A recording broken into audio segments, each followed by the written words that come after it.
अस्सलाम वालेकुम व्यूअर्स, कैसे हैं आप सब लोग। उम्मीद करती हूँ आप लोग खैरियत से होंगे। बस आज मैंने सोचा कि चलो आज पामिस्ट्री से रिलेटेड कुछ नॉलेज आपके साथ शेयर की जाए। तो आज मैं जो टॉपिक आपके सामने लेकर आई हूँ ये मैरिज लाइन से रिलेटेड है। व्यूअर्स, जैसे कि आपको पता है कि हमारा जो ईस्टर्न सोसाइटी है इसमें हम लोगों का जो फोकस होता है वो मैरिज के ऊपर होता है। लेकिन वेस्टर्न वर्ल्ड में जो है वो इन लाइंस को रिलेशनशिप लाइंस भी कहा जाता है, यूनियन लाइंस भी कहा जाता है।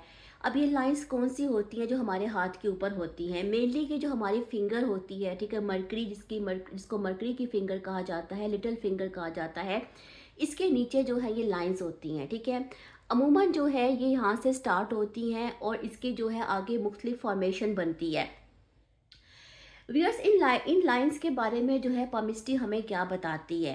फर्ज करें कि अगर ये लाइन जो है, जो कि हमारी मरकरी के फिंगर के नीचे होती है, अगर इस लाइन के ऊपर कोई ब्लैक डॉट हो, ठीक है, ब्लैक डॉट का होना, आइलैंड का होना या स्टार का होना अच्छा नहीं माना गया, क्योंकि इसके बारे में ये इंडिकेशन दी गई है कि ये पार्टनर की प्री मेच्योर डेथ को या इलनेस को दिखाती है अगर मैरिज लाइन के ऊपर जो है कोई डॉट हो, ठीक है। अगर हम इसको रिलेशनशिप के मीनिंग्स में लें, क्योंकि वेस्टर्न वर्ल्ड में जो है आपको पता है कि थोड़ा सा इसका जो डिफरेंट क्राइटेरिया है जो कि रिलेशनशिप्स हैं, तो फिर हम ये कह सकते हैं कि कोई शदीद किस्म का मेंटल ट्रॉमा जो है वो किसी को हुआ है, कोई शख्स जो है वो अपने रिलेशनशिप्स के मामले में किसी मेंटल ट्रॉमा से गुजरा है।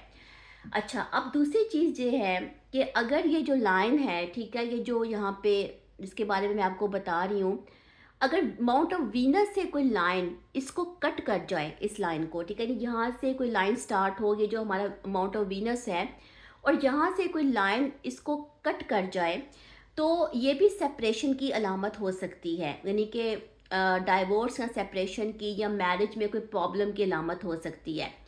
अगर मैरिज लाइन में जो है वो चेन की तरह की फॉर्मेशन हो, ठीक है, जैसे चेन होती है, या उसको लाइनें जो है वो क्रिस क्रॉस कर रही हों, तो जैसे कि ये लाइन है, ठीक है, ये वाली, ओके, अगर इस लाइन को कोई ऐसी ऐसी लाइनें जो हैं वो इसके ऊपर क्रॉस कर रही हों इसको, तो ये मैरिज लाइन में प्रॉब्लम की अलामत है, यानी कि सारी ज़िंदगी जो है वो इंसान मैरिज लाइफ में प्रॉब्लम का शिकार रहता है। अच्छा, एक और बड़ी इंपॉर्टेंट चीज़ है पाम के ऊपर, यानी वो है वीनस, यानी कौसे ज़ोहरा, जिसको हम गर्डल ऑफ वीनस कहते हैं। व्यूअर्स, कौसे ज़ोहरा जो है ना, इस सेमी सर्कल की शक्ल में जो है वो अलामत होती है जो अमूमन इस एरिया में पाई जाती है। फ़र्ज़ करें कि अगर मैरिज लाइन जो है वो एक्सटेंड कर रही हो, यानी कि मैरिज लाइन यहाँ पे ये अलामत हो, सेमी सर्कल की शक्ल में कौसे ज़ोहरा मौजूद हो, और यहाँ पे जो मैरिज लाइन है वो यहाँ से एक्सटेंड करके इसके साथ मिल जाए, तो ऐसे शख्स की जो ज़िंदगी है वो एडिक्शंस में गुजरती है। ऐसा शख्स जो है वो अल्कोहल में या बहुत ज़्यादा इस किस्म की चीज़ों में इन्वॉल्व रहता है।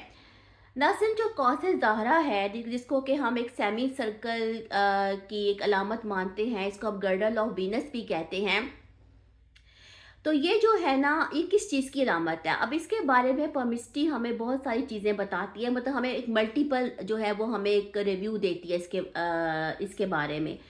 एक साइड पर तो पमिस्ट्री ये कहती है कि ऐसे लोग जो हैं उनका ताल्लुक रेड लाइट एरिया के साथ हो सकता है, इस किस्म की किसी एक्टिविटीज़ के साथ हो सकता है। लेकिन दूसरी साइड पर पमिस्ट्री हमें ये भी बताती है कि ऐसे लोग बहुत ज़्यादा आर्टिस्टिक माइंड होते हैं, मतलब ऐसे लोग जिनका आर्टिस्टिक फील्ड्स में बहुत काम होता है, जैसे कि राइटर्स हैं, जैसे कि पोइट्स हैं, जैसे कि एक्टर्स हैं, उनके हाथ पर भी जो है ये सेमी सर्कल की शक्ल में कौसे ज़ोहरा मौजूद होती है। अब दोनों चीज़ें जो हैं वो अपनी जगह पर हैं, जिसके बारे में पमिस्ट्री ने हमें बताया है। अच्छा, फ़र्ज़ करें अगर ये मैरिज लाइन जो है ये ओवरलैप कर रही हो, यानी कि इसके साथ दूसरी लाइनें इसको मिल रही हों और ये इसके साथ ओवरलैप हो रही हों, तो ये भी जो है वो मैरिज की मतलब एक ख़राब मैरिज की अलामत हो सकती है। लेकिन उसके साथ साथ ये एक इंट्यूशन की भी अलामत है, यानी कि साइकिक एबिलिटीज़ भी जो है वो ऐसे शख्स के अंदर जो है वो हो सकती हैं। तो व्यूअर्स, की चंद एक चीज़ें थी जो मैंने आपको बताई जो कि मैरिज लाइन से रिलेटेड थी। तो मैंने सोचा कि चलो आज पमिस्ट्री से रिलेटेड वीडियो बनाती हूँ। तो इंशाल्लाह किसी और टॉपिक के साथ आती हूँ, तब तक के लिए अल्लाह हाफ़िज़।